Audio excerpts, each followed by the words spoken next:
Hello everyone, welcome back to my channel. तो कहानी के स्टार्टिंग में हम इस ड्रामा के फीमेल लीड को देखते हैं जिसका नाम जियांग होता है, जो कि यहाँ पर कुछ लोगों से छिप रही होती है। दरअसल ये प्रिंस मिल्क के आदमी होते हैं जो आपस में बात कर रहे होते हैं। ये बोल रहे होते हैं कि हमें उस मिरेकल डॉक्टर को ढूंढना ही होगा। उसकी हिम्मत कैसे हुई प्रिंस मिल्क को हर्ट करने की। अब हम इस ड्रामा के मेल लीड को देखते हैं जिसका नाम गाओ होता है।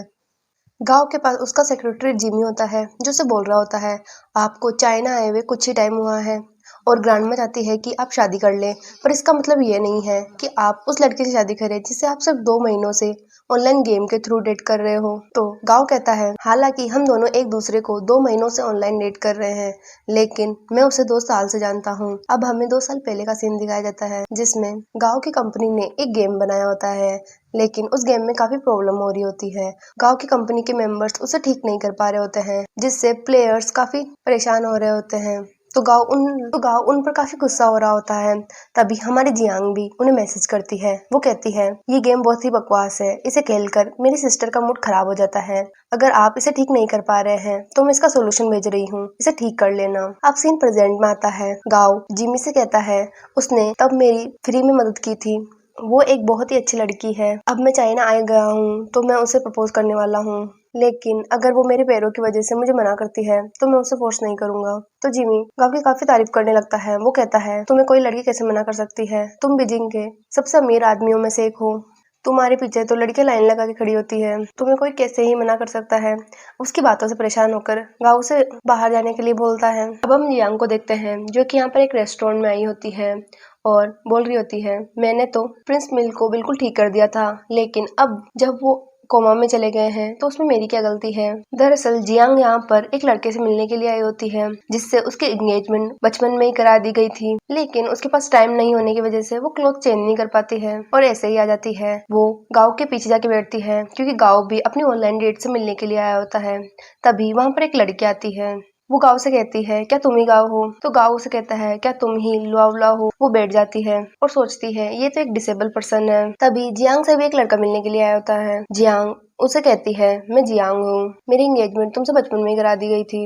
तो वो लड़का कहता है, मुझे तो कहा गया था कि मैं जिन फैमिली की डॉटर से मिलने के लिए आया हूँ, लेकिन तुम तो एक विलेज गर्ल हो। तो जियांग कहती है, शायद तुम्हें जिन फैमिली ने नहीं बताया होगा कि मैं बचपन से ही पहाड़ों में पली हूँ। तभी गांव के मोबाइल पर एक कॉल आता है जिसमें वो लोन की बातें कर रहा होता है। तो इस लड़की को लगता है कि गांव बहुत पुअर है जो लोन लेकर अपना काम चलाता है। तो ये गांव से कहती है, अब बताओ तुमने मुझे यहाँ क्यों बुलाया। तो गांव उसे प्रपोज करता है जिससे ये लड़की काफी गुस्सा हो जाती है।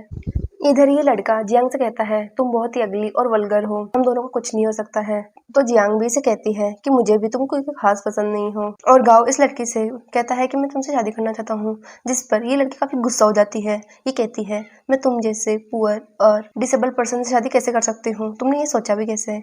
और इधर ये लड़का फेंग जियांग पर भी काफी गुस्सा होने लगता है। गाँव कहता है, ऑल्दो हम दोनों एक दूसरे 2 महीने से डेट कर रहे हैं, लेकिन मैं तुम्हें 2 साल से जानता हूँ, तो क्या वो सारी फीलिंग फेक थी। तो ये लड़की अपने मन में सोचती है, 2 साल से, मैंने तो ये आईडी अभी 2 महीने पहले ही खरीदी है, तुम 2 साल से जिसे जानते हो वो मैं नहीं हूँ। ये लड़की इससे कहती है, तुम जैसे पुअर और डिसेबल पर्सन से कोई शादी कैसे ही करेगा। इधर ये लड़का फेंग भी जियांग से कहता है, तुम जैसी अगली और वल्गर लड़की से कोई शादी नहीं करेगा। तभी ये दोनों एक साथ बोलते हैं, किसने कहा कि इससे कोई शादी नहीं करेगा, मैं करूंगा इससे शादी। तो जियांग भी गाँव के पास आ जाती है। ये टाऊ जियांग से कहती है, तुम विलेज गर्ल की लड़का पुअर और डिसेबल है, क्या तुम इससे फिर भी शादी करोगी। तो जियांग से कहती है, मुझे तो ये एक अच्छा लड़का लग रहा है जो अपनी गर्लफ्रेंड पर पैसा खर्च करना चाहता है, तुम अंधी हो जो तुम इसके लव को समझ नहीं पा रही हो। ये लड़का फेंग गाँव से कहता है, ये लड़की वल्गर और अगली है, क्या तुम सच में इससे शादी करने वाले हो। ये लड़की टाऊ कहती है, तुम दोनों लो क्लास पीपल एक साथ रहोगे तो अच्छा ही है। इस बात पर फेंग कहता है, तुमने ये बात बिल्कुल सही कही है। ये अपने आप को टाऊ से इंट्रोड्यूस करवाता है जिससे गाँव को बहुत बुरा लगता है। तो टाऊ कहती है, तुम तो इससे शादी करने वाले हो ना। तो फेंग कहता है, ये दोनों अपना मुंह छुपाने के लिए ऐसे बोल रहे हैं, ये इससे शादी क्यों ही करेगा भला। तो गाओ जियांग से कहता है, चलो। तो गाओ कहता है, अपना मैरिज सर्टिफिकेट बनवाने के लिए। फिर हम जियांग को देखते हैं जो कि वेडिंग फोटोशूट के लिए ड्रेस अप होके आती है और वो काफी सुंदर लग रही होती है। तो गाऊ से कहता है, अब तुम्हारी मुझसे शादी हो रही है तो मैं तुम्हारी जिम्मेदारी उठाने के लिए तैयार हूँ, मैं तुम्हें एक अच्छा सा घर दूंगा और तुम्हारे रहने का खर्चा भी उठाऊंगा। तो जियांग सोचती है मुझे वैसे भी मेल्स के आदमी ढूंढ रहे हैं और अगर मैं जिन फैमिली में वापस गई तो मुझे उस बेवकूफ लड़के से शादी करनी पड़ेगी। इससे अच्छा है कि मैं इससे शादी कर लूं। तो गाओ कहता है अगर तुम शादी के लिए तैयार नहीं हो तो तुम मना कर सकती हो, मैं तुम्हें कोई फोर्स नहीं करूंगा। तो जियांग कहती है नहीं नहीं मैं बिल्कुल तैयार हूँ। फिर ये दोनों अपना फोटोशूट करवाते हैं। नेक्स्ट सीन में हम सेक्रेटरी जिमी और गाँव को देखते हैं। जिमी कह रहा होता है माना कि आपकी ऑनलाइन डेट फेल हो गई पर इसका मतलब ये नहीं है कि आप किसी भी लड़के से शादी कर लेंगे। तो गाँव कहता है फैमिली वैसे भी यही चाहती थी कि मैं जल्दी शादी कर लूं और मैं जिसको पसंद करता हूँ या जो मुझे पसंद करती है मेरी शादी उससे नहीं हो पाई तो क्या फर्क पड़ता है कि मैंने किससे शादी की है। गाँव जिमी से कहता है तुम मेरी सच्चाई जियांग को मत बताना। तभी जियांग भी वहां आ जाती है। जियांग गाँव को अपना मैरिज सर्टिफिकेट देती है। गाँव से कहता है अब हमारी शादी हो गई है तो मैं तुम्हें सपोर्ट करूंगा। तो जियांग कहती है क्या तुम मुझे सपोर्ट करोगे, तुम जानते हो मैं कौन हूँ।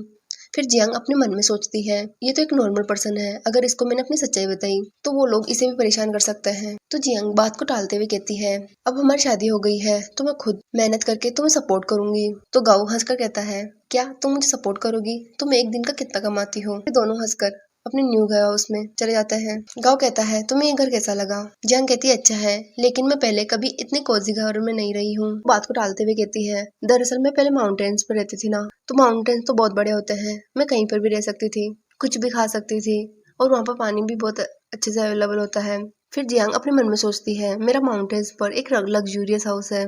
लेकिन गाँव तो सोचता है कि इसने बहुत ही प्रॉब्लम झेली है, मुझे उसकी मदद करने के लिए यहीं पर रहना चाहिए। तो गाँव कहता है कि मैं यहीं रहने वाला हूँ, तुम्हें कोई प्रॉब्लम तो नहीं है ना। तो जियांग कहती है कि मुझे तुम पर ट्रस्ट है। फिर गाँव कहता है तुम्हें अपना सामान लाना हो तो मुझे बता देना ताकि मैं किसी आदमी को कहकर तुम्हारा सामान मंगवा दूँ। तो जियांग कहती है मुझे कुछ ही सामान लाना है, मैं खुद जाकर ले आऊंगी।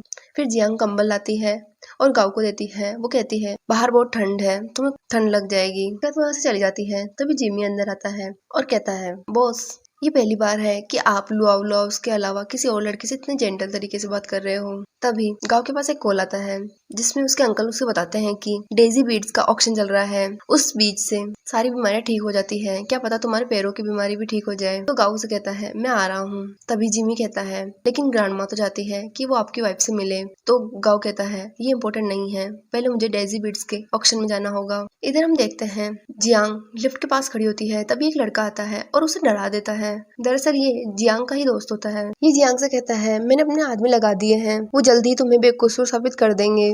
तो जियांग उसे अपनी शादी की सारी बात बताती है। तो इसका दोस्त काफी शौक हो जाता है। फिर इसका दोस्त इसे डेजी बीड्स के ऑक्शन के बारे में बताता है। तो जियांग कहती है मुझे उसमें नहीं जाना। तभी गाँव भी वहां आ जाता है। फिर जिमी कहता है ये लड़का कौन था सिस्टर इन लॉ के साथ, कहीं ये उनका एक्स बॉयफ्रेंड तो नहीं था। तो गाँव उसे घूर कर देखता है। फिर जियांग गाँव के पास आती है। जियांग पूछती है ये आदमी कौन था। तो गाँव भी पूछता है तुम्हारे साथ वो आदमी कौन था। वो एक फ्रेंड था जो इम्पोर्टेंट नहीं है। तो गाँव कहता है एक फ्रेंड और वो भी इम्पोर्टेंट नहीं। गाँव कहता है उसने तुम्हें बुली किया है क्या। फिर गाँव से सॉरी बोलता है। गाँव कहता है अगर मेरे पैर ठीक होते तो मैं तुम्हारे पास हमेशा रह पाता और तुम्हें कोई बुली नहीं कर पाता। तो जियांग कहती है तुम अपने आप को दोष मत दो, उसने मुझे बुली नहीं किया है। फिर जियांग उसके पैरों को देखने लगती है। तो गाँव कहता है मैंने बहुत बड़े बड़े डॉक्टर को दिखाया है जो कुछ भी नहीं कर पाए, तो तुम क्या कर पाओगी। तो गाँव कहती है मैं कुछ पॉइंट्स को सप्रेस करूंगी, अगर तुम्हारे पैरों में कुछ होता है तो तुम मुझे बता देना। तभी जियांग उसके पैरों पर कुछ जगहों पर प्रेस करती है तो गाँव को दर्द होता है।